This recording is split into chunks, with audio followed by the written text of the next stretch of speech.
This is the Okayest Hunter Podcast. Yeah, it is.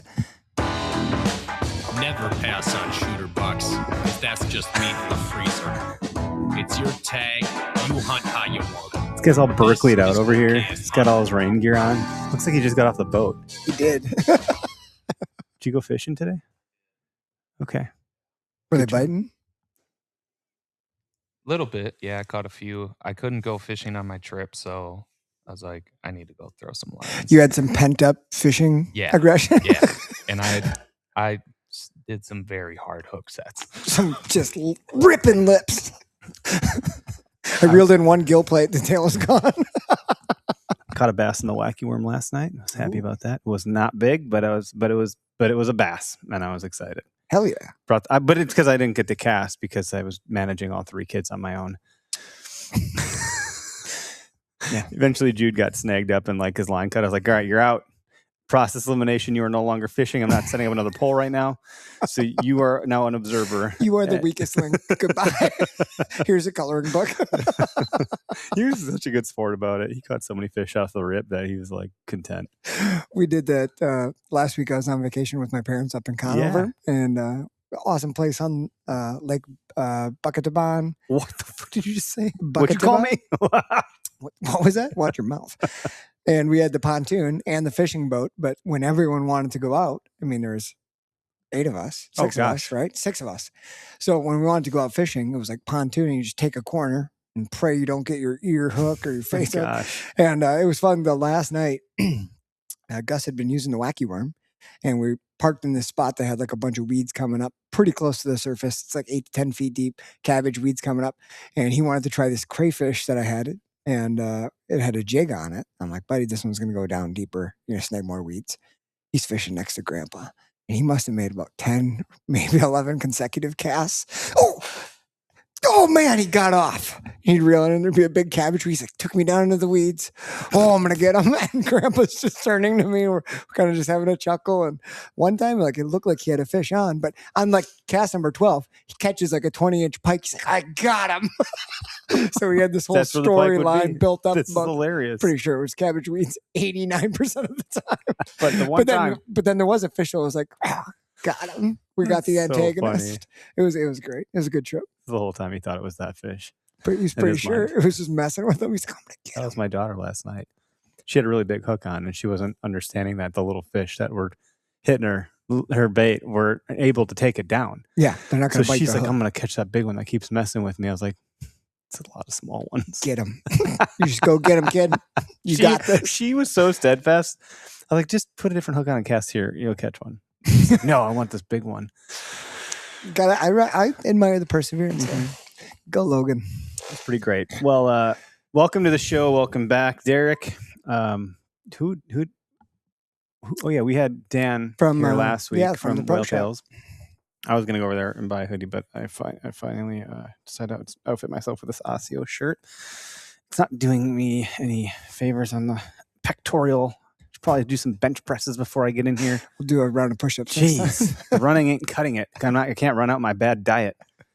Unfortunately, that's the tricky part. Also, I'm not spending my budget, so you can't. What is that? You can't earn a bad budget. You can't outrun a bad diet. All of the things. Yes. Yeah. Of course. You can't out hunt shitty scouting. Is that a thing? We could have turned that into a real interesting one based on our conversation before this. We could have really dove off the deep end. Speaking of Osseo, I'm excited for season because we're gonna put their gear to use. Yeah, we get some gear. So really excited about it. Genuinely, I've not had a lot of a very hodgepodgey. I'm still gonna be that way. I don't think anybody can pry my flannel out of my hands.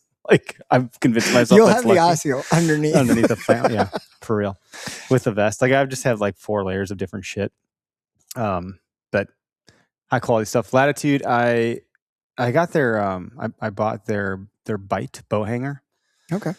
I don't know if you have that or not. I do not. I just got sick of. I was using this thing that I had from my dad from along the steps, the little J-hook steps, and it's a string, and I don't know where one of them went. I think I lent one to Matt, but the knot got weird, and I think I might have another one. I tried to buy some off a guy on eBay. I paid him. He never shipped them, so I never got them. So I was disappointing. I think he kind of told me, he's like, I don't really know how to ship these. I was like, it's really not that hard, dude. Just take this address to UPS, and they'll do it. I'll pay you the extra money. And then he just he warned me. He didn't figure it out. He's still working on it. He's still wasn't a ton of working money. on I was like, whatever, man. Okay. So it's disappointing. I kind of want him just for like the homage of it too. Like just, this is a very cool thing. Anyway, I got out to my stand a couple times and I'm like, I don't have a way to hang my bow. That's the worst. So I just It's really bought not that that 'cause big a deal, but it feels like the worst at the time. Yeah. So I have their gear strap ready and it works with that really well. And so everything's just in one spot. My bag hooks onto the clip that goes up and down. I got my bow hanger. There's all these little like molly. So the bow hanger just clips onto one of those molly? No, it clips onto the strap itself. Nice. So it's got like a little like, I don't want to say like a seatbelt, but you just put the strap into your place. gear strap, it goes onto that. Yeah. So something you're already using. And then you cinch your gear strap down as you would normally. You just put that on there, which is really nice because it's small and compact. And I think there's other products like it, but I'm like, well, I might as well just buy theirs. So that showed up the other day and I was excited for that. So now I got that all set up in my tree in my front yard with my platform, my sticks. I'm like shooting there. So lots of shooting my bow right now. But that's excellent. So shout out to Latitude, Osseo, Rat Cub. Showed up in one of my work meetings. I took a call here. And everyone's like, are you at the studio? It looks great. I was like, because when I have my laptop in front of me, you can actually see all the stuff behind me, which is all the mounts. And Gerber Gear does not let me down, dude. I don't know about you, or at least maybe it's Gus, because he has all of the knives. I actually got to take one on my scouting trip this weekend. So I was using one. It just comes so handy. And I have this one's here, but I have another one at home. The multi-tool. Where am I going here? The clippers. Dane is obsessed with this. Oh, for fishing, because you went fishing. Exactly. Yeah. He was like, can we use this? Can we get the hook out of the mouth? Can we? I was like, bring it on over, buddy. So you have these things with you and you don't realize how handy they actually are. I mean, that's just me, maybe. But I didn't have my knife on the other day and Joel called me a little bitch. So that was fair. I feel like a little bitch when I forget mine. Mm-hmm. Mine's in my bag. So it's not on my person, but I do have it. So I'm not. I definitely keep one of my multi-tools in your car, in my pack. Well, I think I have one in my car and then one in my like trail cam pack because you always need it for something. Like I have those little homemade DIY camera mounts that I like strap to the tree and then like you can angle them. Well, if the bolt gets freaking loose, your camera. So I like, if you don't have a wrench, well, what do? Like finger tight's not going to be good enough. Well, not over time. And some of the cameras, like our Moultrie ones, which are awesome, but like you can put up to 16 batteries in them. Well, that's freaking heavy. That's a lot of weight. And that's my little shitty mounts I make. Like those are pretty cool because you helped me out with that one that we hung last year. Yeah. Which we put on like a horizontal limb. Yeah. It was like and then looking angled branch. down. That was pretty great. Yeah. No one stole that camera. It's because you had to be a freaking gymnast getting to it get down. up there. It was great. Yeah, you did. It was cool. Anywho, so shout out to everybody that we work with. This looks good, dude. And why is it so bright over here? What's going on with this? Is it the white background? We have the spotlight on you because you're the star. Holy cow. Is it tilted toward me? I should turn it. Oh, fuck it. It's fine. Who cares? I'm just calling out dumb shit. We have a lot of work to do between now and August 15th and then August 22nd. So we have work to do here. We got the bar. We're going to get baseboards put in, finish painting the floor in that room, and then just do a general cleanup. I will actually bring real bathroom supplies and like officially clean it and make it feel a little nice. Might not be a bad idea to invite a wife or two here to help with some of that because they'll be like, "Oh my god, this is back when like you were single and you lived this way," and they'll make it nice. You know, maybe they'll help. So we want to make this place ready for people to come into our doors and like hang out here for the event that you're essentially hosting, like seminar. Yeah, we got the seminar coming up August 22nd. If anybody's interested, feel free to ask a friend, bring a friend, sign up. We still have some seats available. We have 4 presenters, all of which are pretty damn good at what they're presenting at. So I think it's going to be very worthwhile. And there'll be lunch. There'll be food there.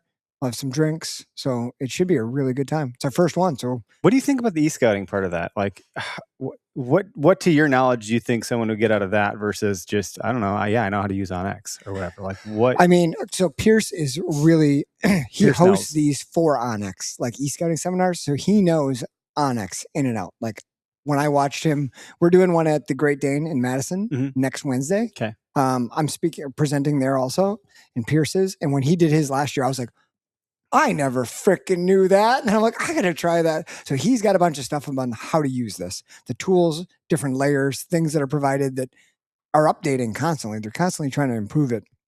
So he's got a really good handle on that. And then he's going to do a little bit of talking and mapping stuff. And then you're going to get to kind of go inside the mind of a guy who targets really, really, really big deer. And Brian Dombrowski is on some really big deer this year. He's already located a couple freaking giants that he sent photos of. And what he does is he's going to show you what he's looking for, not necessarily as like a mapping tool, but like on the map, what's piquing his interest, how he's thinking about hunting it. So you're going to get like scouting tools, like here's how you use this tool properly to maximize your efforts. And then Brian will probably dive into a bunch of other stuff he uses outside of just mapping tools to locate good areas. So you and Matt are just going because you want to learn. I'm not even going to talk because once Pierce and Brian go, what am I going to add? I don't know. Nothing. No, Matt's going to talk about. Would you be more hunting. the MC of this thing, do you think, in your mind? Or what's Well, yeah, your role in I'll it? probably have something to say at the end. You preparing anything for this? Yeah. Okay. I'm going to try. I'm just wondering. I'm going to try. It's like putting you on the spot. It's not that as if I don't believe. That's not. I'm really not preparing much, to be honest. I'm going to go into this as my teacher mentality where I'm literally just going to ask make sure people everyone, understand. Yeah. What are you most interested in? Do you guys want to hear about marshes? Do you want to hear about up north, like big woods? What? And then I'm going to share everything I can. Okay. Based on what they say. Where are we at? Are you guys feeling like you're good at finding big deer? Like, is this part easy or do we not need to talk about this? What is it that we want to go over? Dude, way to go. The teacher part. Did we miss something on the screen there? Did it go by too quick? It's lagging on the YouTube per usual, but go ahead. Damien Borchardt said, I'm so sad I'm busy the day of the seminars. Well, get unbusy, Damien. Unbusy that shit, Damien. Figure it out. Shuffle your schedule around. Unless it's really important. I'm sorry for being an asshole. Just jump down Damien's back and start beating him. Yeah. No, it'll be good. I'm really excited. And I will have some stuff prepared. So I think it's going to be great. I'm not part of this. Oh no, you're jumping. I'm just unlocking the door. I'll make sure people are fed. Yeah, right. No, but everybody will be there. Tyler will be there, right? Yeah, I think so. I hope so. Yeah, I hope so. Pierce, Tyler, Matt. Mm-hmm. I don't know about, is Greg around? Like, is he gonna show up at least? I know he's coming to Foam Fest. Excellent. So, which that thing is wow. I have to check the Eventbrite, but I'm fairly confident we have more registrants than we've ever had before digitally. Yeah. And there's almost always a bunch of people that show up in person that don't register digitally. So I think we're really going to hit where I thought we were going to hit from an attendance standpoint, which could make it very interesting. Now, I did look at the forecast 15 days out, and I don't know how accurate that is. Probably not 15 days out, but basically to the 15th, I mean. And it says for like a 20% chance of showers. Not storms, showers. So it might rain, and I don't know. We might just have to deal with that. But also, the new Horicon Marsh Archers indoor range and like clubhouse is new and quite more robust than what it formerly had before. So even if it does, I think we'll need to just think a little bit about a potential plan B if it's raining in such a way that feels like I don't want to go on that. Well, yeah, we might have to shuffle around because I think last year went much better where we kind of had like a start shooting time and then a wrap it up shooting. So you can come into the clubhouse and we can do all of the giveaways and the raffles. And then everyone was kind of able to be there. Where in years past, it was kind of like, well, we're going to do it now. Hopefully people come in. So we may just have to shuffle around like when stuff gets done, because if it's raining hard enough where people can't go out and shoot, we just got to, we can react, get to some indoor stuff earlier. Yeah. I went to the Ojibwa Founders Day shoot this past weekend on Saturday. I think it was on Saturday. It was great. Cool course. I like, there's a snapping turtle. I'm like, I've never seen one of these before. What? Like, so Joel, he freaking like, he shot it first and he's like, ah, shit, I missed. I'm like, what do you mean you missed? He's like, what? I was like, what were you shooting for? I don't know. It's a snapping turtle. I went for the head. Was it really small? Yeah, but then he missed it. He lost his arrow. It had a Luminac on it. And so where were you supposed to shoot? The middle of the shell, which is what I did. I just was it a broadside turtle? Was it like it was like a roaring turtle. Like it was kind of like angled toward you a little bit. So it was charging. Like, yeah, it's kind of strange. Sniper. But I was like, well, he just lost his arrow. So like I'm going for the middle. Like I'm not messing around. It's also a pretty bold move. Neither of us brought a rangefinder because I didn't put that part together. I don't know why I didn't consider that. And we didn't, other than that one arrow from him trying to take a headshot at a turtle, no one lost any arrows. Well, that's really good. And I only had 2 with me. You were living dangerously. Very dangerously. How many targets? 15?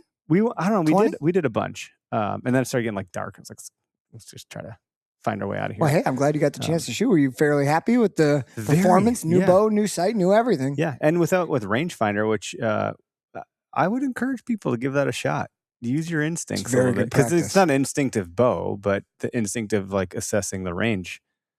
You're just kind of guessing a little bit. And that was cool. Did you like? I was good. Were you like pacing or like looking at like, okay, that's 10, or how did you do it? Straight eyeballing. It was just straight up like 41 feels like and 20. a quarter. Yeah, basically, it was like I don't think anything was beyond 40. That was cool. I shot at like a practice range. So I shot that a few times, so I like knew what those ones were because that's a 20, that's a 40. And I had just gotten my stuff set to 40 when we were together shooting last week. So sweet. Been getting some reps in. It feels good. When I shot with Matt, he kind of had a system there where he would do it in like 10-yard increments. You know, he'd look at 10 yards pretty easy, and then he'd look beyond that. Okay, we're looking at like 36, which I thought was a pretty good way to do it. Interesting. I liked it. He's a good shot. I would trust his judgment.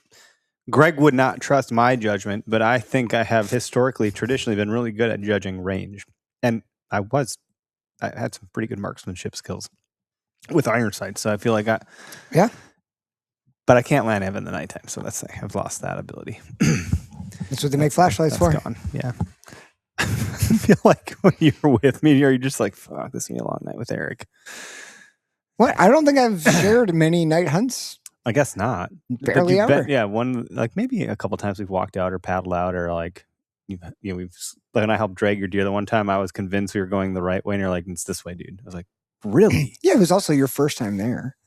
You know what I mean? Like it's tough in that dark. You walk by, all the bushes look the same in that shit. They really do. Yeah. I think I did to convince you and Tyler that we were going the right way. Both of us? Yeah. Oh, God. Twiddledee and Twiddledum. No.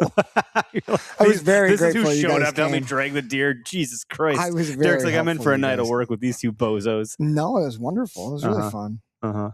Caleb was there.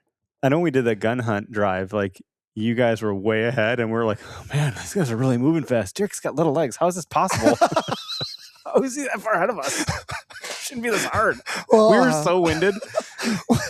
My little legs were buried most of the time because freaking Quinn and I went way up to the north, and we both ran up to our crotches in freaking mud. It all is like got snow on it. Yeah. So it looks like it's all frozen and hard, and also poof, I'm like, you in? He's like, oh, I'm in. Well, I went through that similar experience, but I turned myself around, didn't realize it, and I ran to footprints. I'm like, that's weird. Someone's been here before. And then I was like, it was me. I went in a circle. How did this happen?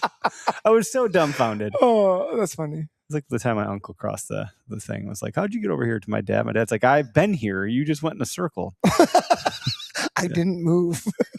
Do you guys? Yeah, I do practice. So in hunting season, I will take a cold shot with broadhead, just to feel good leaving the house, or feel like I can't leave the house and I got to reinvent my life.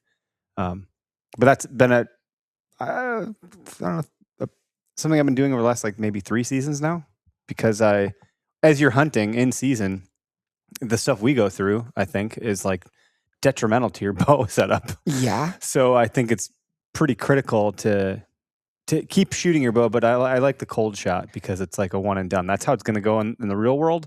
You let it rip and you just, okay, that was good. Yeah. Doing 1 or 2 arrows in the morning before you leave for work in the backyard.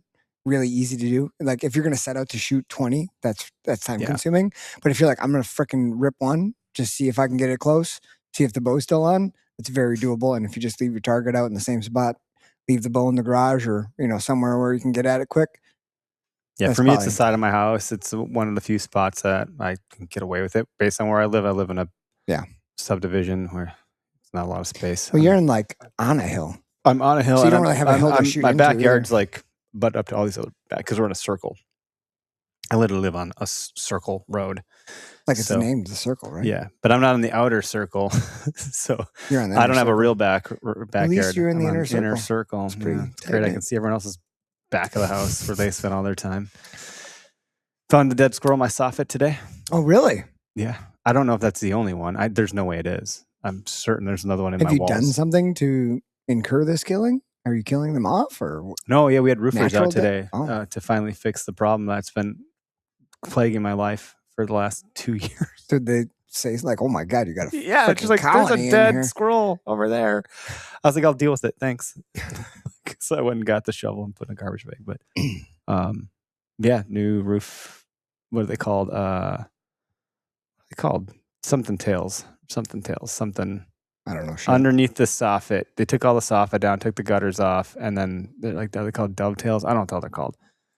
Roof tails, rafter tails. They're called rafter tails. So squirrel tails. All new rafter tails put on, new soffit, and then gutters go on tomorrow. Cool. Because as you remember, my basement flooded that one time. Yeah. Because the gutters, pouring all over there. I'm that glad was when the podcast was in the basement, and we're like, "There's water coming in here." Oh yeah, I remember. That was not good. Well, hey, you'll be fixed up, squirrel free, hopefully. Yeah. I gotta get an exterminator up there, and then once it's all closed off, I'm like, "Can you just make sure they're all out of here and then cut everything up, seal this shit off." Yeah, quarantine, bug bomb. Yeah, pull the pin and run. I know I'm just kind of going over general news and stuff and catching up. I want to get to your scouting that you've done because you covered a shit ton of miles. But I am actively working right now in the cracks and crevices of life and work and family and this to bring another podcast on board. So we've got verbal and signed commit, and we're going to be rolling forward however long it takes me from this day forth to do all the onboarding stuff. But Exciting. We're going to be rolling forward the small game podcast on our network. Frick, yeah. For those that don't know or haven't realized, or maybe you're new here, we do have a whole network of podcasts. You're one of them. Dropping Pins, which is now on this feed back again this season. Raving reviews. Everyone's pretty jacked about it. Your last guest was amazing. Yeah, he was great. Kyle was awesome. Yeah, so super fun. I believe Wild Strength, she's going to be coming back on soon. She took a bit of a break, new career change, lots of life reshuffling around. So she's like, hey, I'm not gone. I'm just on a break, navigating life. I think Elk Don't Exist. He's putting stuff out. Boyer's been crushing it. Yeah, Trapper he's doing will a be lot back. of cool stuff. Southern U, and then we got Matt with Okayest Fisher. He's doing a video one next week. So everyone's kind of doing their thing still. We're all still here doing this stuff. We got to get Tubbs on that small game podcast. Oh, I love that. That would be the best. Yeah, that'll be fun. And the host is I think he listens or has been listening because now he's trying to figure out who we all are. He's not young, and I'm not young, but he's older than us. Sweet. So he's got a lot of experience. He is a known writer in the industry, and he works for a really large firearm manufacturer and has for the tenure of his career. So got a really good head on his shoulders. And when I asked him if he had listened to our stuff and what he had thought, because I'm we're doing this dance, we're doing this trying to figure each other out because I'm all about fit. And he's like, what I love most is no ego. And I was like, that's what you picked up? That's amazing. Because good work. That's Clark. awesome. Good work, Clark. He's like, I'm drawn to that. I was like, that's the goal. So it's just kind of working. It's the system just kind of it works on itself. The brand just does what it's supposed to do because of how we've all collectively done things. So I'm very enthused about it. And speaking of squirrels, I want to go away. That's where this. Did you bring him on because you're getting a second opinion on the roof? Somebody's to kill these damn varmint, man. This is ridiculous. So where do you hunt them when they're in the upstairs? I tried to wait them out a few times, dude. They wouldn't come in there when I was in there. I was in my bedroom in my attic, on a ladder, just waiting. And Holly's like, I think she ruined it one time because it was about to come back in, and she called me. She's like, "What are you doing?" I was like, "Damn it! I was just this close. I waited. I'm 2.5 mad." hours. She's like, "Well, you've been gone for 20 minutes." I was like, "Yeah, I've been sitting here waiting. I'm hunting. Just get a freaking wrist rocket up there, That'd be sweet. Those little the BBs stainless you can get steel for 'em. pellets. Yes, yeah, the BBs. F some shit up, man, for real. Can I bring Gus? Dude, when I was a kid, having a wrist rocket in the fall time felt like that's what you're meant to do as a boy. I wield all the power. Do you have one? Do your kids have one? No. Not yet. No, I haven't an old, I don't even know where it is, but I used to But you have to have the one, a wrist that mine the had support of the wrist. I mean, you could pull that. I would break bands, dude. I'd be buying bands all the time. 60-inch straw. Just knocking down right cans. through 3 squirrels in a row. And you could hear it too. You could hear it flying through the air. Oh my God, so cool. We were talking about killing squirrels this weekend because Bo went to go put batteries. You too. Wow, we're on the same wavelength. His cameras, he leaves them up all year on their private lease, and he was going to put new batteries in. And he said, I've never seen a camera this destroyed by squirrels. What do they do to it? They chewed all the plastic off the front-facing exterior, and the entire antenna was not taken off. It was chewed to nothing. Was it a cell cam? Yeah. This goes back to the tinfoil hat wearing comment that we were back and forth on. But it wasn't just the antenna, because the antenna gets a lot of attention from critters. Bears love the freaking antennas. But I'm saying, is it giving off a signal that's driving them crazy that they need to go end the signal so they're going to attack it? There's a movie like that. Yeah. Kids movie where they put up those noise cell makers. Phone things. Yeah. What's that called? Switched or something, or swapped. Or whatever. I don't know. But I think they're onto something. Maybe those things are cell cameras. But yeah, one of his cameras was completely, like the housing, everything plastic was gone. Wow. Which I've seen like them chew a little bit, but this thing was. Did he have a lot of footage of the squirrels then too? Obviously, like going at it? I don't know. Interesting. That'd be really cool footage. Hey, our phone lines are open. We're going to get into some stuff. So if you're watching live, you can call in. The phone number's on the screen, 262-757-4122. David's manning the line, so if someone comes through, he'll let us know. And if you're listening and this is post-live stream tomorrow or some other day, Wednesday, Thursday, Friday, whatever you listen, know that we do accept calls. So if you want an opportunity to chat with us, ask questions, share stories, this is a great way to do it in addition to the comments on the screen. Outdoors on Instagram said whatever fit in the strap of the slingshot was getting used as ammo. Yeah, a lot of rocks. Yeah, sometimes you pick like the really messed up shaped rocks to see if you could like curve them, like in that movie. You could. That movie with Angelina Wanted? Jolie, where you could Wanted? do this and you could like shoot around Curve the bullet. corners. That movie was awesome. When he smacked the dude in the face of the keyboard and it spelled out "F-U," it was like one of the best scenes ever. Epic directing. It really was cool.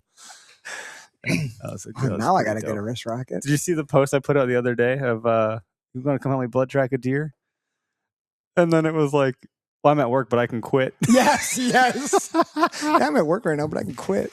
Just like that's the kind of enthusiasm. That's the energy I want. Like, you don't have to do it, but I want you to bring that energy for real. That's what I'm after. I will. Yeah, thank you. You should quit your fucking job. If I text you for a blood trail, I expect everyone to show up. I will puke. I'll make myself puke on the floor. I gotta go. Yeah, what's it like? You can shit your pants. You can't stay if that happens. I've had a problem. I've pooped. I need to leave. I've shat myself. Goodbye. Okay, so you were in Illinois? Yeah, this past weekend we did our August scouting trip. When are we gonna get Bo here? Hopefully soon. Okay. It's a drive for him. I know. You know? He can sleep at your house. He can sleep at my house. He can sleep here. He freaking works or something. What a loser. He can quit his job. When I ask you to be on the podcast, you quit your job. Quit your job. I'm kidding. We should get him and Blake, his cousin, down here. That would be cool. Yeah. It was my buddy Adam didn't make it down this weekend, but usually it's my buddy. I hear Adam, a lot about him being awesome. So. Bo and Dave, and man, we're just really lucky that like we go down for shed hunting, we go down in August, and then we go down hunting. We get 3 deer camps a year. Like it feels like deer camp every time we go. So like it's August, it's 80 degrees, but like it's because there's nothing else on your agenda. We all go down there and freaking just crush as much stuff as we can. Like he's got an agenda. I've got this agenda. I've got all these spots I want to get to. You just bust your ass all day. No one comes in for lunch. Like it's like you're hunting. Then you come in, everyone's tired. We're like, how'd it go? Like, what was the story? Everyone tells the story of the day, go over maps, what we did, blah, blah, blah. And then like have a drink, make dinner, then watch hunting videos. It's deer camp. Like it was freaking awesome. When you work that hard individually on a shared piece of public, like you're. Well, this time are you guys strategizing as a group and then going out individually? I was the only one on public this time. Okay. Adam wasn't there. He'll be hunting the public with me. Dave is actually going to get to hunt the private this year. He blew out his ACL, as you know. Yeah. So Bo was like, dude, just come. Make it easy. Come hunt the private. Yourself, yeah, let's, because he knows what it's like on the public. It's tough. So he's going to get to hunt there. But like, I'm taking suggestions. We're looking at areas. So Dave even had a couple cell cams he brought down. And he was like, dude, I want to know if this buck made it. Can you go put this up in this spot and we'll like share a camera? So I put 2 cameras up for him, but really he's putting them up for me to get the intel. And then I think I hung 11 in total. Wow. Over a very big area. Do you get some of those new mulch trees out? The solar cams? All my mulch trees are out. Cool. In Illinois. Excited to see how that works for which you. is pretty sweet. 2 solars, yeah, and edge 3. So I covered a lot of ground. It was really good. Some stuff that I've hunted before, I've walked before, and I covered some brand new stuff that I've never been on before. Actually jumped like $9 while I was scouting, which is pretty sweet. And one of them was very large, very big. That got me very excited. I came down this, like, there's like a bunch of horse paths or like walking trails and shit. And I'm walking down, and all of a sudden I see this buck looking at me. So I take out the cell phone and I'm filming him, and he's like a nice little 8-pointer. I'm like, oh, that's cool. And he takes off down the hill, and I like run down the hill to get a better angle of him. And he like runs off, and I'm like, oh, that's sweet. Turn off my camera. And then all of a sudden, big bastard just comes out, and he's not running. You know, the little one, he's bounding and running. Okay. This one is old enough where he is just, he's annoyed that I was there. You know what I mean? He knew he was safe. And he was just like lumbering. Just like slowly. I don't want to move, but big damn freaking you. body and just points freaking everywhere. He was big. Still boy. velvet. Yeah. Yeah. So How do you are you, I'm just curious. Are you trying to age that buck on hoof as you see him, and or are you thinking of like inches, like how when you just see a deer like that, are you like, oh, I'm asking because are you to the point where I think you are, yeah, that's a 4-year-old and he looks like he's 160 or whatever. Like, are you able to back a napkin it that fast with the deer that you're seeing like that? I mean, kind of. Because we say it's big and it got you excited and you've seen 19 freaking bucks. Like, well, okay, what's going on here with this guy? In your mind? Was the oldest buck I saw all day. Okay. It was a big old deer. That's what the most exciting part was. It was like, this was a mature deer. Like just the way he moved was different than every other deer I saw. The way he like navigated was just like, you could just tell. So you're like, I want to hunt you because you're going to be hard to hunt. And he had a huge rack, don't get me wrong. But like, I didn't even really like, I just knew it was, that one's big enough, right? Like that is a really, really good deer. So it's freaking beginning of August. I wasn't going to like stick all my cameras around that spot because he's feeding in a summer pattern there. Like I am going to be down there at the end of October. It's a long time from now. The deer are going to shift. But I was like, good to know that he feels this spot safe. So I'm like, I'm going to take a look around. So one of the spots, like it wasn't terribly far from an idea of where I wanted to put a camera. So I put a camera there, a couple 100 yards away. And then that was like down in the bottom. And then I wanted to get one on this big ridge that was close to where he was. So I found some oak tree acorns, you know, where it looked like these oaks were holding some acorns. There's a couple fresh small ones on the ground from like a rainstorm. And I was like, well, if these are dropping, and he's still in the area, he'll probably come through. There's a big wash going up this giant ridge. All the trails kind of funnel, opens up. So I threw a camera there, and I only put 2 in that area. I was like, well, be 2 months. If he's in the area, he'll walk by. I just need to know he stays here after he sheds velvet. Sure. I don't need velvet photos. Could go put one on the field. Not going to matter much.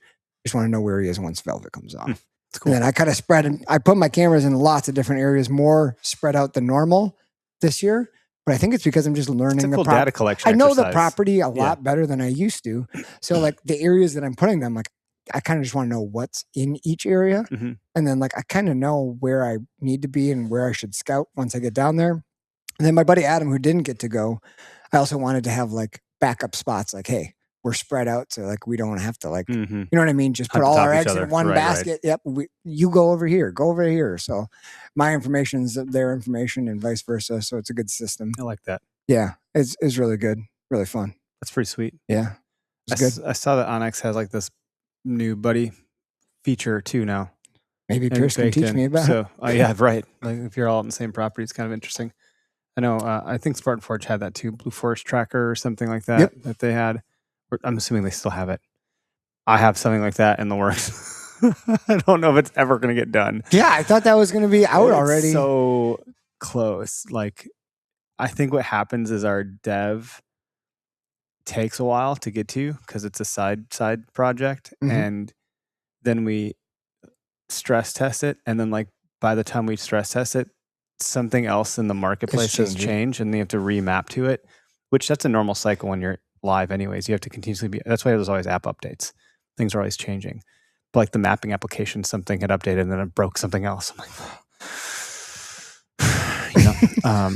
we're right there, but we're not. And it's a one trick pony. So I like, this is a very unique thing we're working on solving. And it's, I actually think, I'll take a second on this because I guess maybe now we're talking about it. There's so many apps coming online in the deer hunting category. I'm getting pitched people wanting to be on the podcast left and right because they want to talk about their app. But their app is an AI generated or it's called vibe coding. So they're just vibe coding apps, which is awesome to solve a unique thing or whatever. But there's so many of them coming on into the market that like I can't take a lot of them too seriously yet. I'm afraid that people will think that that's what mine is. But if I can't vibe code mine because there's like database implications. How is the database stored? Is the information secure? How is that database called? When it is called, how is it filtered through this feature that we apply to inform a heat map? And like, how do users coexist together in this space? What does that server look like in that environment when they're on the live? Like there's a dev environment there and a DevOps like pipe that exists in such a way that I don't know that I could vibe code it. I could vibe code some generic functionality and like have it do its thing. But by the time it got to market, I think it would like fail all of Apple's stringent rules. They're really strict in what they let in. So we're already approved in the App Store. We just have to turn the shit on, but we have to make sure it's working right. And the guy that's doing it is so particular, his name is Joe, that it's got to be right. And so I'm a little bit like, it's got to be live and we'll figure out. Let's fix the car while it's moving. We'll get like people will stress test and use it. So I have a user group of, I think 55 people primed and ready to test. Once we get there, I just don't want to have those people go download Test Flight and start using it if I don't think we're like ready to go full in. Otherwise it's going to become very stale data. So anyway, we're really close.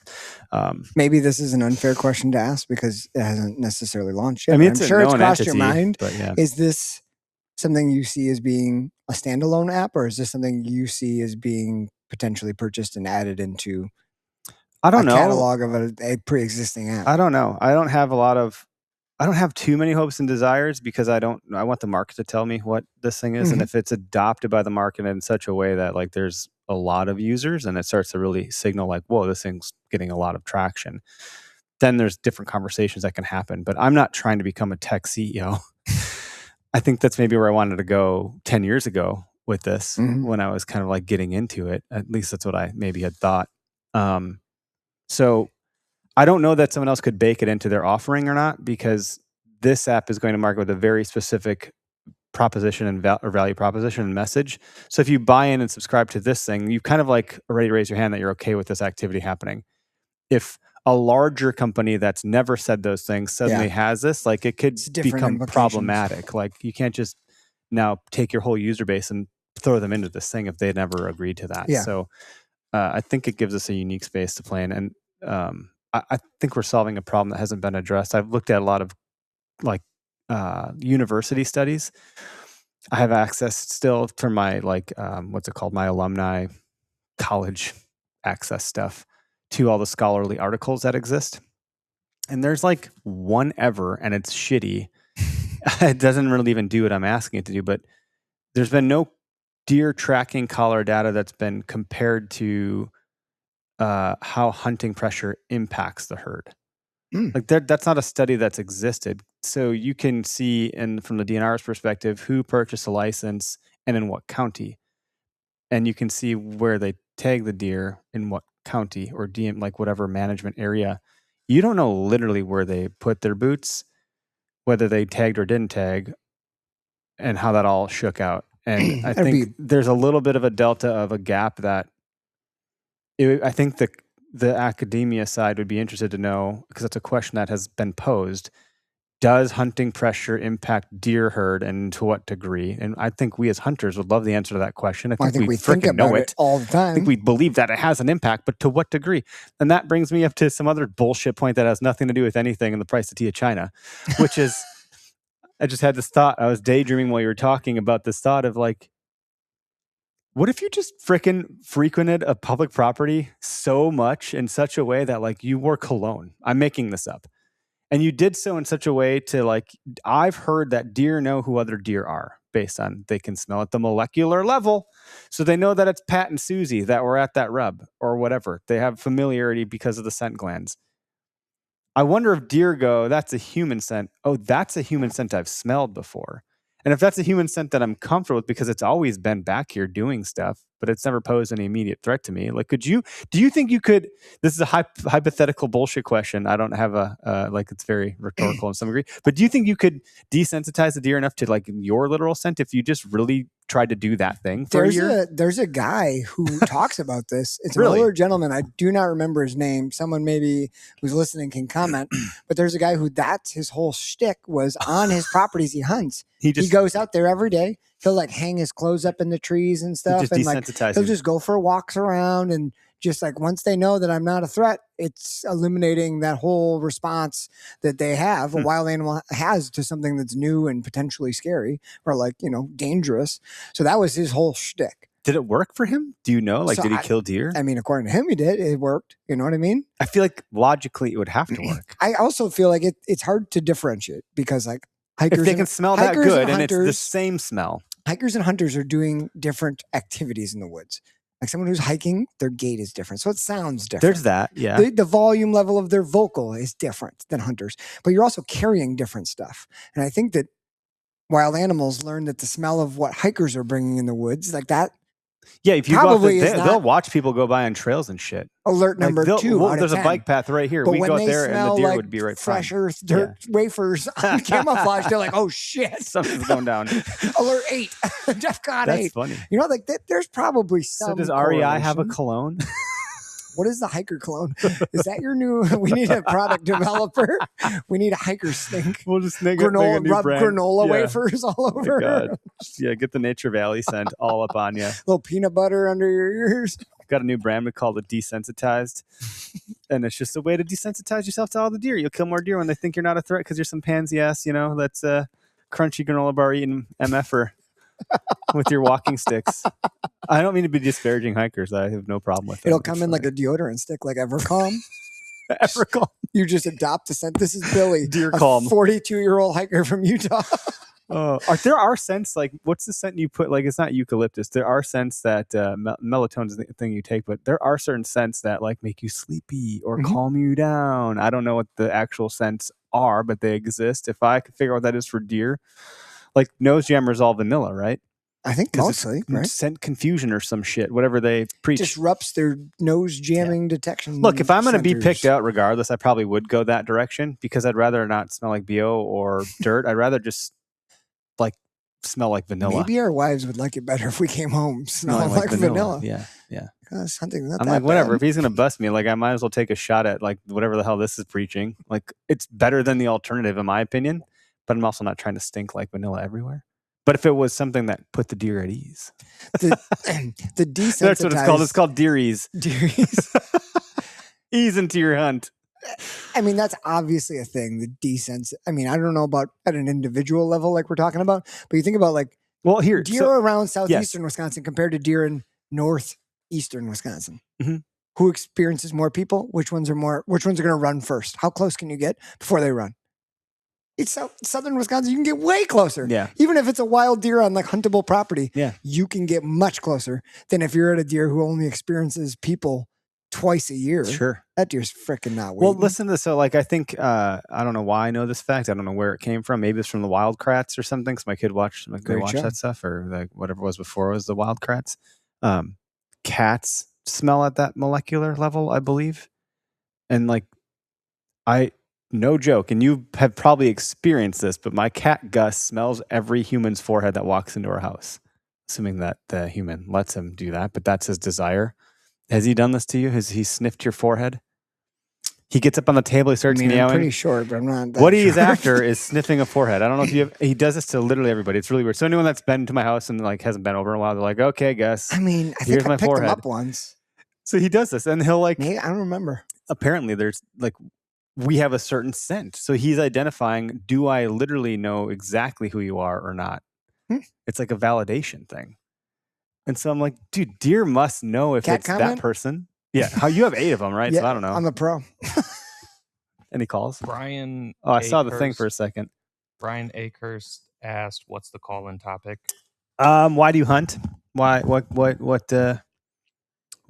did you not necessarily get into it, but like what is in your bones with hunting? Why do you hunt? That's the question I'm going to be teeing up here to ask Derek any moment now. But if someone wants to call in, go nuts. I'll take my phone off mute and we will take a call.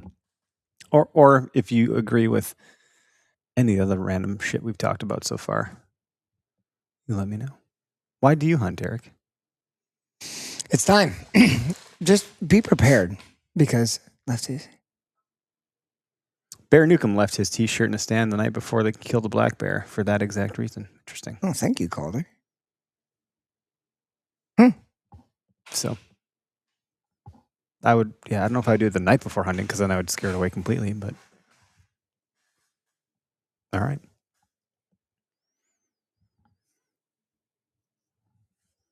You let me know when it's all set. You're live on the phone or on the show. Can you hear us? Did you get it? Are you sure? There it is. I think we hear a car. Hello? You're live? Hello? How you doing? We got you. I can hear you. What's up, guys? How's it going? Can you hear us okay? Is that Big Brian? Yeah, my shit wouldn't connect to my car. Bluetooth. Dude, that's always what messes me up when I'm talking to someone. Every Then you get time. in your car and then it just lives in limbo somewhere and it's like yelling in between your phone and your car. I'm like, hold on, it's switching. I'm so sorry. What's up, buddy? Nothing. Haven't called into the show since, a little while. Yeah, it's been a minute. How's the volume on that? It has been a minute. Honestly, I didn't know I didn't have anything to talk about, but Instagram told me you were live, so I figured I'd call. Well, don't worry, because we have a question for you, which we haven't even, it's our topic, but we haven't talked about it yet, but we're going to ask you. Okay. Go ahead, Eric. Why do you hunt? It's a deep question.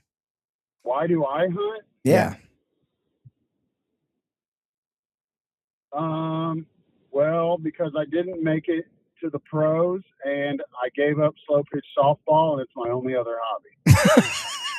That's the only hobby you have. That's a good hobby. It's a valid reason to go do it. So, yeah, I mean, offensive linemen from Platteville, they typically don't make the NFL, so. You never know. Did you go to school for engineering at Platteville? They're known for that, right? Oh, I knew pretty quick. But I got cut from the Canadian League. Is that real? I feel like I shouldn't be laughing. No, I did. I got cut. It only took them like 45 minutes to cut me. What did you do? You didn't smell like maple syrup or what? Too much nose jam. I don't know. I guess they had. I guess they took some guy from northern Michigan instead, and I was like, you don't know what you're missing. Suckers, losers. You got how's your upcoming deer season shaping up to look like? What are you expecting realistically? Well, behind the eight ball is an understatement. Yeah. I hear that. Since last deer season, my wife doesn't work anymore, so I'm working 3 jobs. And then we got the kids that are just absolutely balls to the fucking wall all the time. I feel that. I got my oldest just turned 4 and my youngest turns 3 in a couple weeks. Yeah, that's a thick season. Yeah, and I mean I just put my fall plots in yesterday actually. Nice work. Didn't get home till midnight. Jeez. Did you get any ticks? Yeah, but I got a late start because usually I wake up at 5 if I go to the farm. But yesterday I didn't get on the road till almost 9. And it's like a 90-minute drive from my house. Then I had to mow the yard, and Derek's seen my crack den cabin. He knows what we're dealing with. It's a nice place. The mice really enjoy it also. No squirrels though. Yeah. I don't think so. I think the squirrels would chase them. The mice would chase the squirrels away. We got a groundhog that lives under the porch named Otis. Well, you know what's for dinner. Yeah, you better get the BB gun or something, or get the wrist rocket. Hey, girl. Hey, what's up, Levi? See you in the comments there. But I just got a couple trail cams out yesterday. One of them's not working already. I think I tried to format the card. I did something with the fucking SD card, but I got one good, like really solid buck. Derek, I'll text you a picture of him. Sweet. But other than that, I don't have any trail cams out. I did my mock scrapes. I don't have any trail cams out at my other farm on the river. Because we've gotten too much rain. So like the flood channels it's too deep to get my side-by-side through. So I'm waiting until we get a dry spell. You were working on your boat a bunch, weren't you, last year? Yeah, the boat's good. Have you used it? Been able to use it not to fish. Me and cousin Brian took it to the river last year to hunt and used it for access. That was solid. But I like tripled the amount of lights I put on it because I did not have adequate lighting to navigate the Illinois River in the dark with what I had. Yeah, when you're thinking when you're only thinking about the plan in, Absolutely. like That's a big river. You realize on the plan out, you're like, I don't think we considered all this other stuff. Oh shit! My buddy got hit in the back of the. No, the ride out was great. The ride in was too sketchy to say the least. Got it. And I needed to replace the fuel filter, and I didn't know, so it kept shorting out. And it only ran on full choke, and then it would flood itself, and I would be stuck in the middle of the river in the dark, fucking pulling, starting it over again. Oh my god! But I got her dick now. She's good. You were made for the Okayest Hunter. What is this boat? Do you have a name for this boat? Does it have a name? Do you call it something? Yeah, the SS Estrus. I like that. That's great. Gotta get a big old decal. I applied on your website to be on Okayest Hunter. What do you mean, on the podcast? No, I don't know. There's a thing on your website. Oh, the crew. We got to do something with that. Whatever, That's my bad. We're working on it. We got a plan for that. We cut you. We looked at your application for 45 minutes, and we were like, "Nope, No, not this I got to figure it out. We're working on it. You're just like the fucking Winnipeg Bombers. People say that all the time. You guys are just like the Winnipeg Bombers. That's the second time I heard that this week. What else?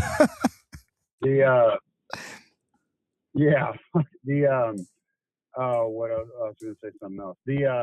I went on your website because Derek was wearing a hat in a video that I liked, and I was going to get it. And then I think it was sold out maybe. So anyway, I was at work wasting the taxpayers' dollars shopping online and fucking around, and then I started going through. I clicked on all the random shit on your website, and I have one grievance to file, and I also have one question. It's all Tyler's fault. I'll start with my grievance. I had nothing to do with Yeah, this. start with the grievance. What's the complaint? All right, I'll start with the grievance. You have a drop down box or a drop down clicker thing on your website that says the Okayest Network or whatever, and it lists all the podcasts. Yeah, is that working? Dropping pins is not on that fucking list. Did I miss that one? What? Because it's on our feed, so I probably just didn't think about it the right way. But that's good feedback. I actually need that feedback. Well, and also my question was, I was going to ask if you got my application, but obviously not. I mean, it's probably there. Have I looked at it or any other ones? Probably not. Like I said, we have a whole program we're building out. I put a whole 30 seconds of effort into it, so I think you'll be impressed. Hey, we're gonna get to it, buddy. You're gonna get your moment to shine. We're gonna get to it. You know, I feel bad for a pod. I always forget one. one. I just do. At least it's mine. The way you guys got your shit set up, it's not like I can't be on the show anyway. You know, I could just call in. We're trying to make it accessible for people who even get cut by the Winnipeg Bombers. So I'm glad it's worked out. Oh, that's great. Yeah, see, this is what I'm talking about. We see you, Brian. Thank you. This good feedback. And thank you very much for reaching out and saying that you had the cabin available last weekend in case I needed a place to stay. I really do appreciate it. We do have a dropping pin sweatshirt though. Yeah, the hoodie's sick. Yeah. It's like super heavyweight. I think it is. Is it the independent one? Yeah. I don't know what it is. It's cozy. What I don't have to snag one of those unless it's, overpriced. I mean, it's not. It shouldn't be. We don't make money. It's only like $150. Okay. For you, $300. Well, Derek will sign it. Derek will for sign $150 for $150, it better come with a brick of gold and Super Bowl tickets. It comes with me inside of it. We should. Do you think we could sell some merch with lottery tickets? Would that be frowned upon? Like, it's not gambling. We're just giving them away. Yeah. Yeah. That'd be fun for people. Like, get in the hoodie pocket. Like, holy shit, it's a scratch off. You have to put a note that says, do not scratch these as like a liability. There's a lottery ticket idea. Just do like a buck rub. Scratch the tree. Oh, that's cool. See if you win. Do that for Foam Fest. Everybody scratches. So, Derek, did you find Derek? Yeah. Derek! What?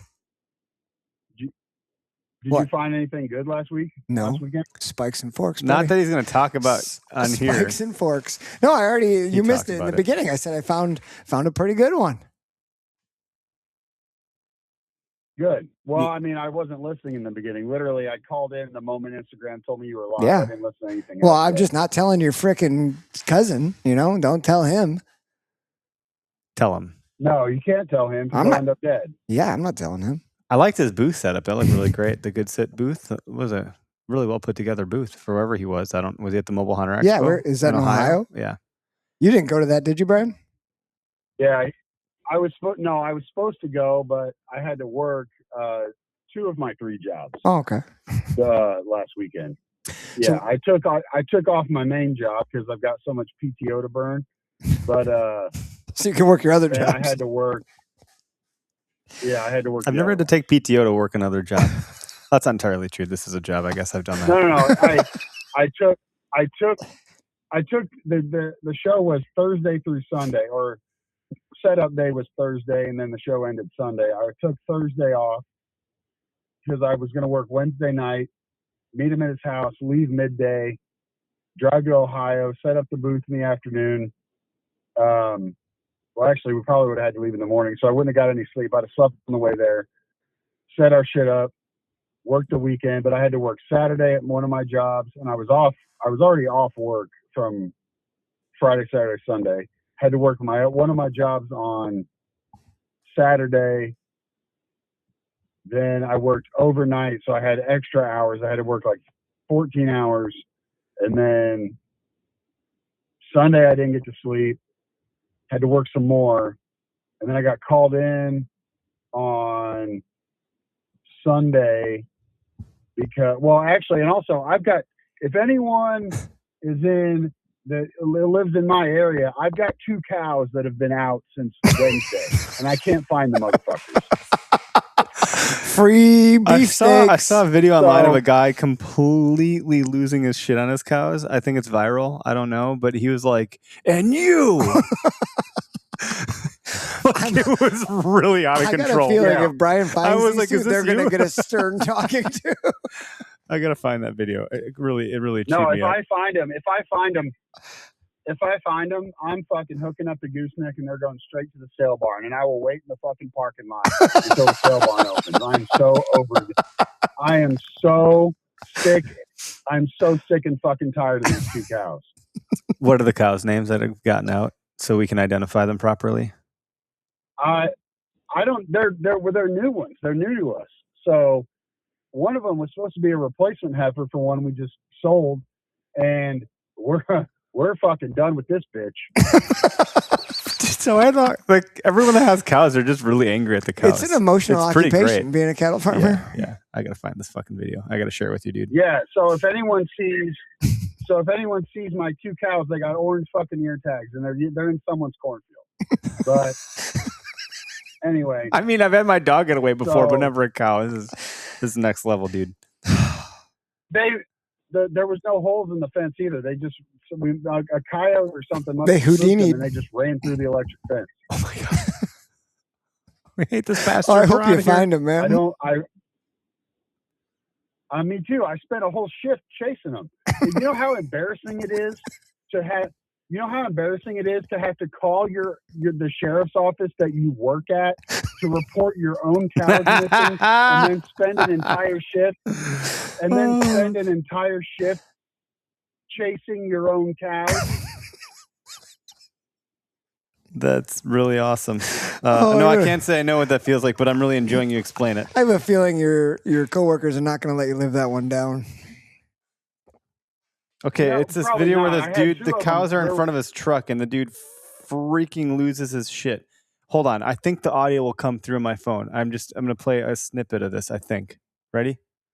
I am so sick and flippin' tired of this every gosh dang day. You little hyena acting sons of bitches! Get out of here! Stand in front of my goddamn feed truck like you want ran fucking over! What are you looking at, you red butthole? Maybe if you guys would take care of your motherfucking kid, I wouldn't have to! Bunch of disobedient buttheads. You know what? I'm just going to start running over your kids. I'm just going to start running your kids over, and then you're going to blame me when you should have been fucking watching them, Regina. I am at my wit's end. 83, you look stoned. You been on the peace pipe again? I bet so. We're going to test your urine before we give you another welfare check, honey. And you. I'm going to send you to Israel. And you're all right. You're a good mother. Okay, so Yeah, I'm gonna show you how to wrestle Jeff. I didn't get any of that. Oh no! You have to watch. You have to play it back. Oh, we're I both can't- crying. Oh, we'll send it to you, No, man. don't play it. It Don't could have play been it the back. same person. Do you Just see what I'm send it to me. saying? Do you Yeah, see what I'm saying? well Is this how said. everyone talks to their cows? Oh, we'll send it to you. It's a good one, man. This guy's really feeling it. This is what I picture Brian doing. Walking Yeah. through the cornfield. Anyway. This sons of bitches. Oh, all right. My stomach hurts from laughter. Thanks for the call, buddy. No problem. I had something else I was going to say and I forgot. Oh yeah, and then about the show in Ohio. So he spent a lot of time and effort on the booth and shit, and he just launched his new I don't forget what he calls it, the crisscross thing that attaches all your shit together. I can't remember what the fuck he called it. He's gonna get so pissed at me. He needs to do that on this show. You guys should drive up here and be on the podcast together. That'd be fun. You're not even that far. That would be. You can spend the night here. Yeah, they're gonna need to. We'll have to get some cots. But anyway, so I couldn't go on Thursday with him. So then I had to work Saturday and Sunday morning. So I had to cancel the whole weekend. But he called me Sunday morning, pretty butthurt about the turnout, I guess. Or maybe not the turnout, but The sales? yeah. You got to make a better product. If you want to sell product, you got to make a good product. Is that what was going on? No. I mean, just like kidding. the amount of maybe it was just because it was 3:30 in the morning. He didn't expect to be up that early, but he sounded butthurt about the turnout of the show, like how many people were there. Mm. Trade shows are tough, man. Like it's not a walk in the park, and it takes a lot to break even at those things. If you're selling if you get into like the average order value, if it's not big enough, you're not going to make your nut. You might break even, or we don't really ever break. We finally did last year, I think, for the first time ever, but barely. Like, I mean, we actually made money, but like not anything to write home about. Like, I think we were finally up like $100, and that's a lot of trade show booth cost, gas, hotels, room and lodge, food, like all of those things, plus cost of goods sold, and then shipping to get the goods there and send them all back. It's like, holy shit! I guess we didn't make any damn money. What's going on here? But no, it's cool. Oh, the Good to hear from cutscene you. just popped on the radio, so my phone disconnected again. Damn it. I'm gonna send you the cow video, and you're gonna laugh. I think. Well, I hope you would. I think you could. Okay, and I was supposed to send you some. I was supposed to text Derek a picture of the buck. Send me big buck pictures. I'll send you a picture maybe if I feel like it. Derek, when you were at my place, did you ever hunt the hot corner? No. No. Okay. No. Well, if you come back this year, if you come back this year, you'll have to sit the hot corner. That's where this camera's at. You're a true pal. You're a good friend. We had to move the stand like 10 yards because the tree it was in has been in for 10 years is dead. I think I remember somebody mentioned that. I think somebody mentioned that last year. Yeah, they're fearing for their life or something. It's been getting deader every year. It's gonna fall over soon. Oh, all right, man. I'll send you some pictures and the funny little meme here. You send me your pictures. All right, deal. I'll talk at you guys later. All right. Thanks for the call. Thanks for the call, bud. That was good. See ya. See ya. Are there any more? So the other person didn't call in yet? They probably don't want to now. How do you beat that? That cow thing's out of control. How do you that video? Have you never seen that before? No, I've never seen that before. What is happening? Regina. That's why I asked what the cow's name was. When was. he name dropped that cow, that was epic. That was almost like it didn't feel scripted, but it was just brilliant. Very therapeutic for that guy to just be unloading on his cows like that. That's therapy. Just going and yelling at a bunch of cows. Holy crap. I wasn't ready for that to be that funny. I don't remember watching the whole thing. Why do you hunt, Derek? And then we'll wrap it up. Now we'll go serious. Okay, well, prepare your answer because obviously I'm asking you. I answered mine on a different podcast recently. Did you think about it for you? So I don't know if I want to answer it yet. I think I'll wait. Oh, okay. Fine. Maybe I will. Well, then we'll ask David. Why do I hunt now? Like, not why I started. Like, I think what is my reasoning now? What keeps me going? It's a very holistic question. I feel like I have a pretty shitty answer, to be honest. Like start with the end in mind, kind of like mantra. Like if you get all the way back to like, what is if I stripped all the stuff away, like what is the core essence of why you do it? Is it because you're a dirtbag and you just love to challenge yourself? Is it because I think the answer is a lot more selfish than I would like it to be. That's okay. Like I was thinking about it and I'm like, I think that's true. The deer camp aspect and hanging out with my buddies, blood trailing with you guys, like that is one of my absolute favorite parts. But if that was all gone and no one I knew hunted or joined me, I would still do it 100%. I know I would. So like that can't be the main reason because I would still do it even if none of my friends did it. Mm-hmm. It makes it so much better and more enjoyable that they do. And I have like a great group of people to do it with. But I think that the answer is much more selfish. It's like my way of being like viable. It makes me feel like I'm like of worth to something. Kind of like he talked about the competitive edge. Like he, didn't make it in football, playing the pros, bar league, softball, fast pitch. Like that wasn't working out. But like we all like have to have something that we feel like we're good at or that we're competent, that we enjoy. And like the mental side and the physical side, the emotional side of hunting, all of those things just freaking do it for me. Like if I am ever feeling in any sort of way, there's something I can do at any time of the year that will help me in deer hunting. So like I always have an outlet all year. It's not just the seasonal. It's not just during softball season or whatever. Like there's something I can do at any time of the year. And it is really, really freaking challenging. Like to target and like, you know what I mean? Like to go into areas that are heavily pressured, public, and like try to find the like big old bucks. I know like we're welcoming of all of them, but like that challenge part, I just freaking love that. Like learning new shit, traveling to different places, busting your ass. It's like running in the heat. Like you do it all the time because there's something in you that just like makes you feel like you earned it. Like this is a mental thing that I just love the challenge. I love thinking of it. It's like a puzzle that's constantly changing. Pieces are not what they seem. And like people are taking pieces and adding new ones constantly. And that kind of puzzle, like I just really freaking love trying to solve it. And then the physical aspect of like me, I do everything the stupid way, like the hard way. Like, and like that part just makes it more enjoyable.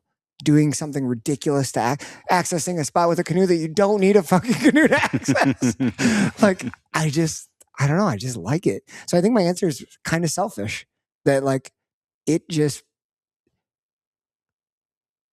challenges me in a way that I need to feel challenged in, that I don't get just in my everyday life and everyday work environment. It provides kind of everything that I need it to for me to feel like, I don't know, you can exist here. Yeah. Like for me to feel like I'm really like giving it and like living. Mm-hmm. Yeah. There's a quote from Into the Wild with Christopher McCandless. Yep. Like, you have to feel like, as humans, sometimes I feel like we at least challenge ourselves like once. And in hunting, I think you get an opportunity to do it continuously. Yeah. But it's like once a year, you have this moment where you get to really show up. I'll take a stab at the answer. And I don't know that I answered it directly, because that wasn't the particular question, but I kind of like carved that into a response. And there's I read a book within the last year. I don't remember when. I think it's called like Time Management for Mortals or something. And it broke into like, we only have so many weeks to live on this earth, and it's actually a really small number. And it starts to like put things into perspective as to how you use your time when it's not really, nothing matters. It's all pretty fleeting. And it somewhere in there, it talked about like, we actually are expressions of time. Like, we are time to some degree, because we can only experience in the present.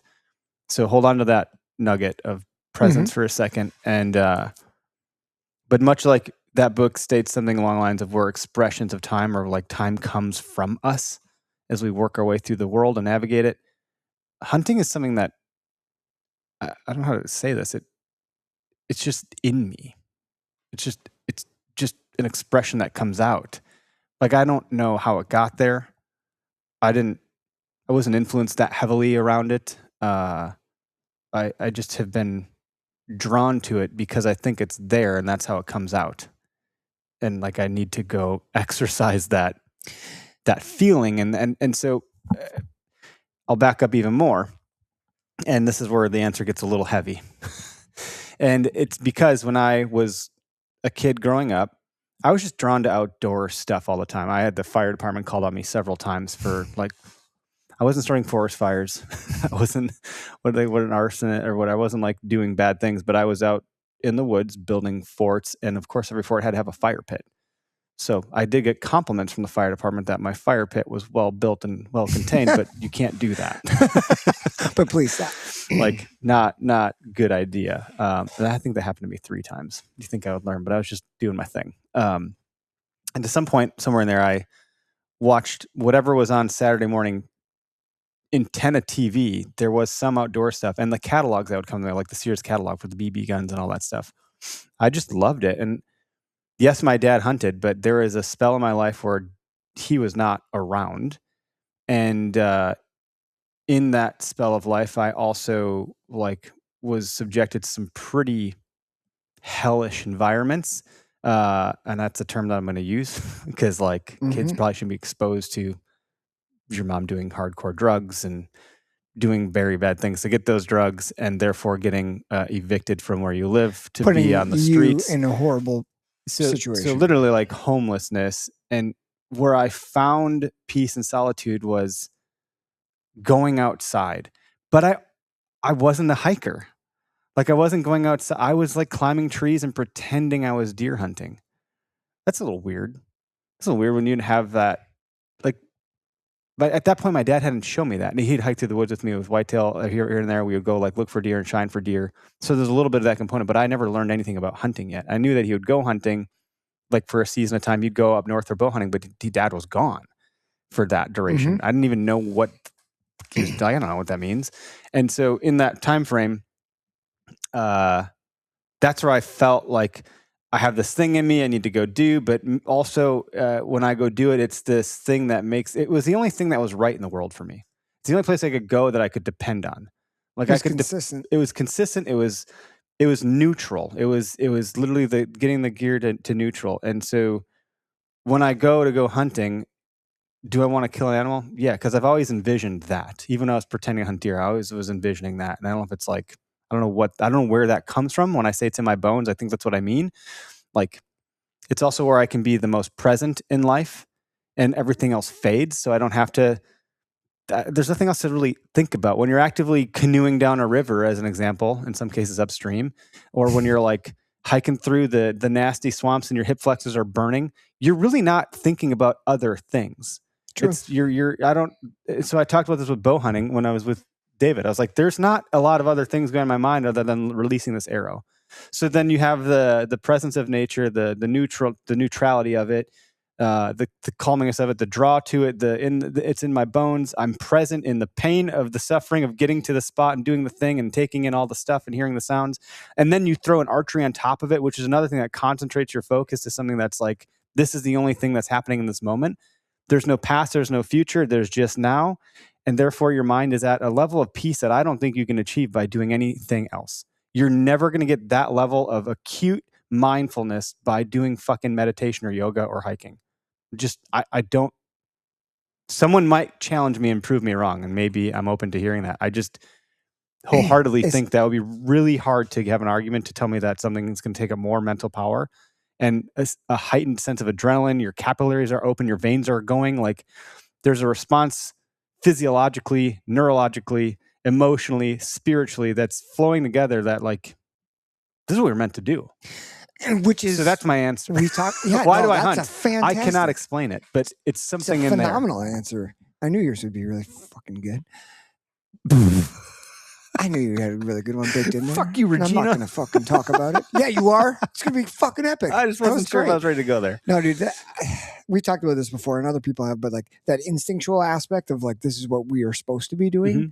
There's something about that. And like you mentioned the meditation, and there's like lots of other activities that include adrenaline, like jumping out of an airplane. You're probably not thinking about a lot else. I've done it. You're not. I've done it also. Like your freaking heart's beating, but it is not the same as when you take the life of a deer. Like, yep, it's not. And not just like any animal. It's like, it's a big animal, big eyes. Like, it's different. Like, it hits you different than any other adrenaline. Yeah, when that moment actually happens. Yeah. And like, you can be really mindful and focused on things if you meditate, but like all of those things that you mentioned put into this one focal point that is something that's instinctual, that like helps us survive, that like, no matter what you want to argue that we're not supposed to eat meat because we're blah, blah, blah, we're made to eat plant. Like, I have freaking huge canine teeth. I think I'm put here to eat freaking meat. Like, that just, it's everything in the natural world coming together. And you did a really good job talking around that. I think I blacked out. I don't really know what I said. Yeah, no, I think you freaking nailed it. Yeah.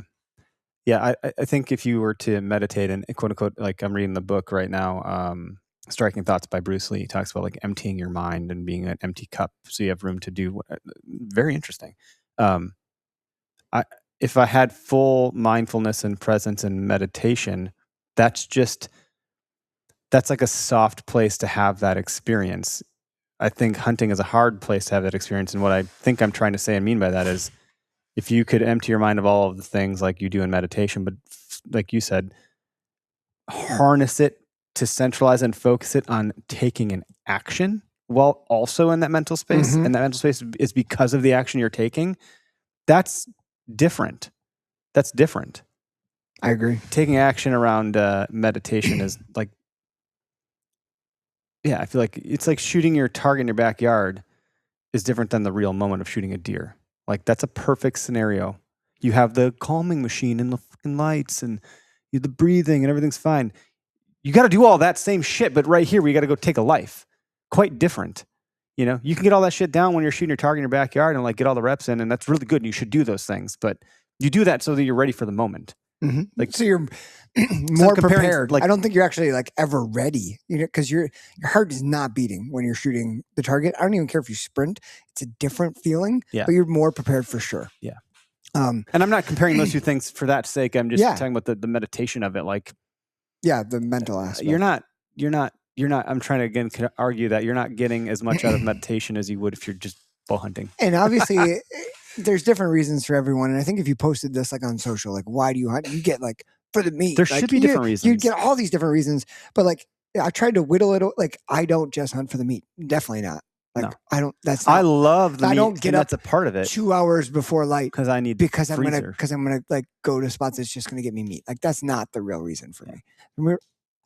And some people do. Some people might have a very unromantic, sure. like, I don't fucking know what Just you go just out said, there Eric. and get I the really first just one. want to go get some meat. Like, what are you talking about? Yeah. You are way overthinking this, dude.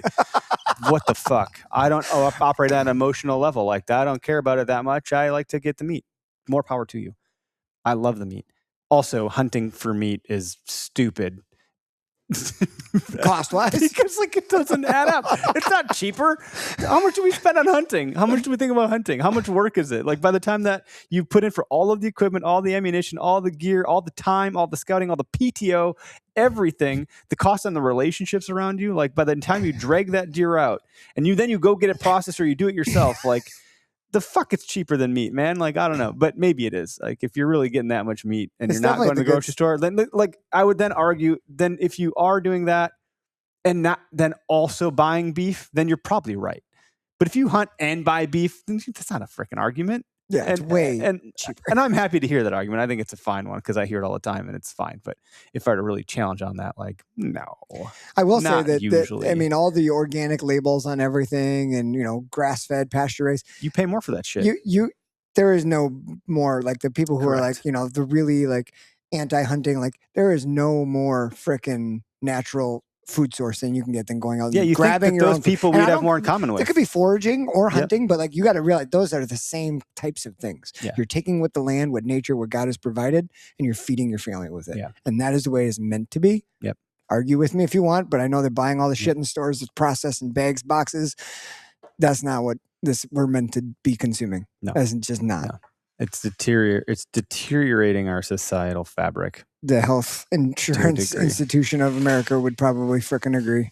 Yeah, sucks. So there needs to be more of this. So why do you hunt? If you have listened this far and you've made it this far in this podcast, and you haven't called in yet, this happened 2 episodes ago. I made a remark about Spotify, and we got a whole bunch of comments, more than average for us. So it's all relative. But if you feel brave enough and you feel like you got enough in you on the thumbs or the keyboard, and you want to type why you hunt, whether you listen on Spotify or YouTube, those are 2 places that will take comments. You can't do it on iTunes or Apple Podcasts, but I'd love to hear the answer and I will respond to everybody like I had in the last one. So I'd be really curious to hear it if you feel like sharing. And also if you love the show or think this is for you and you're on Apple or some other platform, a rating and review does go a long way. It does mean a lot to us. So and we read them. Too. We love do. Really yeah, do. It's good feedback too. We always send them back. Like the feedback about our website, not having the right shit. So go listen to Dropping Pins too, which will just be the next episode in this feed whenever we get to it. Yes.